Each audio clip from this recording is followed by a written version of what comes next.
समर्थ श्रीराम. दशक 5 समास 9 साधक निरूपण.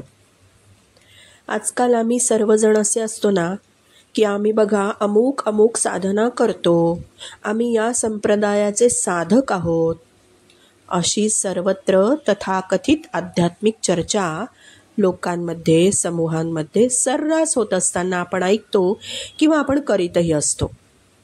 मग तिथे काय असतं? साधक मेळावा असतो, साधक प्रशिक्षण असतं. एवढंच नव्हे, साधक सहलीसुद्धा असतात, साधक गेट टुगेदरसुद्धा असतं. कोणावर बोट दाखवण्याचा निश्चितच हेतू नाही बरं.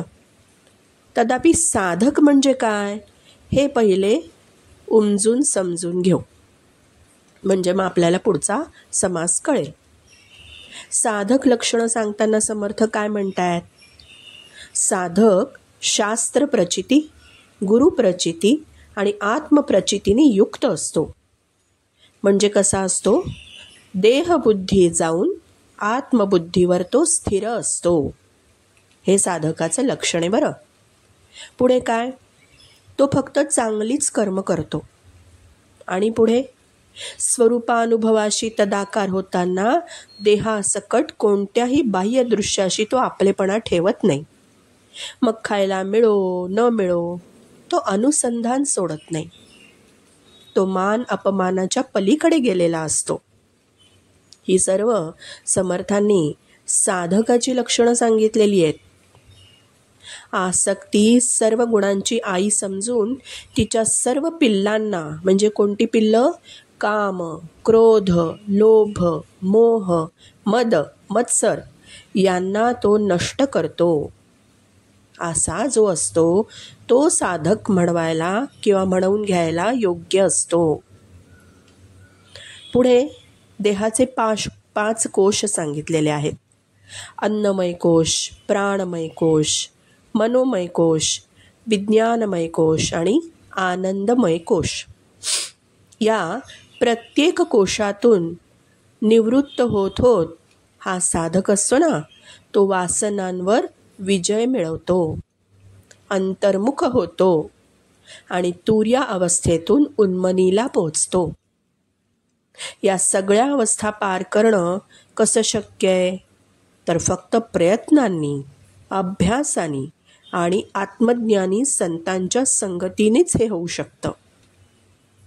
समर्थ म्हणतात दासबोधामध्ये, अभ्यासाचा संग धरिला, साक्षपासारखा निघाला, प्रयत्न सांगाती भला, साधन पंथे.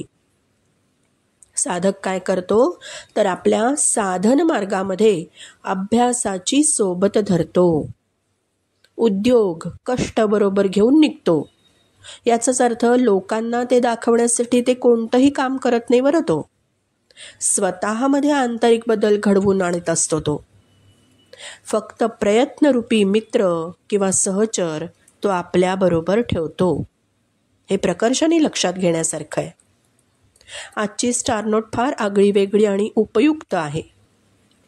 दासबोध लेखन करते परमपूज्य बाबासाहेब बेलसरे, ज्यांनी दासबोध लिहिला.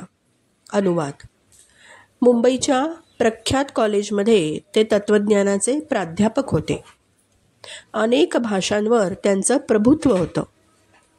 गोंदवलेकर महाराजांचे अनुग्रहित बाबा बेलसरे म्हणतात, सर्व विद्यांच्या पुढची अध्यात्मविद्या मला जर कुणी 1 कुटी दिली, 1 जपमाळ दिली आणि सात्विक अल्पभोजन दिलं तर माझ्यासारखा भाग्यवान मीच. दासबोध ग्रंथ निरूपण करताना जेव्हा जेव्हा त्यांना काही शंका यायच्या ना, तेव्हा 3 दिवस उपवास करायचे आणि समर्थांना शरण जायचे.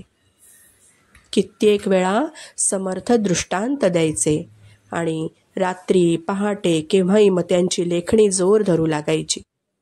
श्रीराम समर्थ श्रीराम.